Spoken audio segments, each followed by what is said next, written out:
Well, we begin tonight with a new development in the crackdown on fraud in Minnesota state programs. Today, major federal raids across the metro. In all, federal agents raided nearly 24 businesses, including autism centers and daycares, collecting massive amounts of evidence.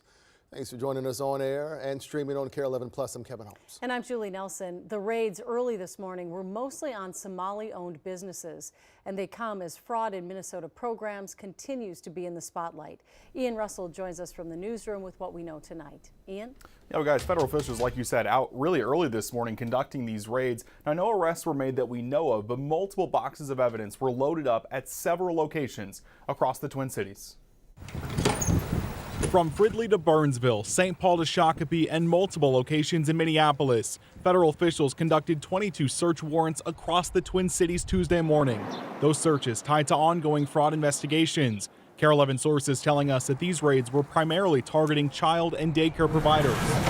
KARE 11 crews saw agents loading up boxes of evidence at several of these locations. Data we've compiled shows the spots raided today received $52 million at minimum in taxpayer money, and the number could end up much higher. Money involved in these investigations stems mainly from two different programs, one meant to help low-income families with daycare and another for autism services funded through Medicaid. Sir, is this your business? One man appearing to be associated with the facility in Minneapolis waved off reporters when asked about the federal officials inside the building.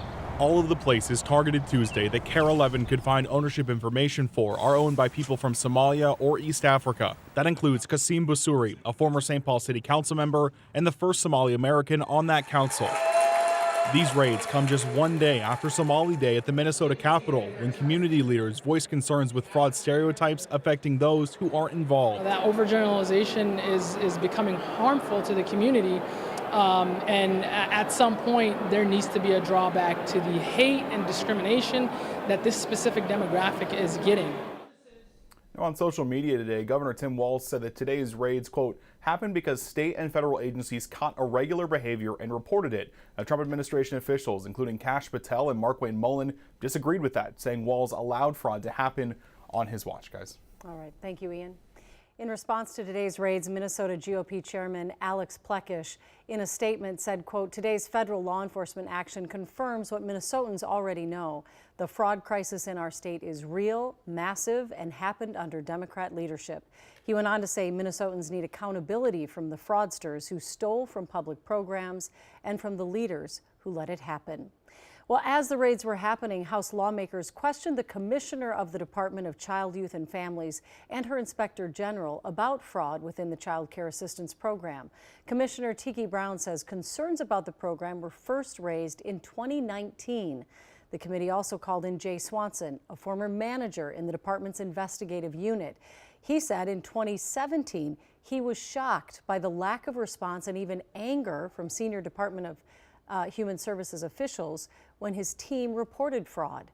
Swanson relayed what owners and employees of child care centers told him back then. When we asked where they first learned about the daycare scam, they would say they had first heard about it while in the refugee camp in Kenya.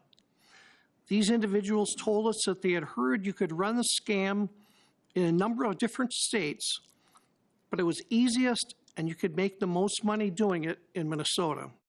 Swanson says he resigned in 2019 out of frustration. He says he thinks some of the things happening today could have been prevented if they'd listened to him years ago.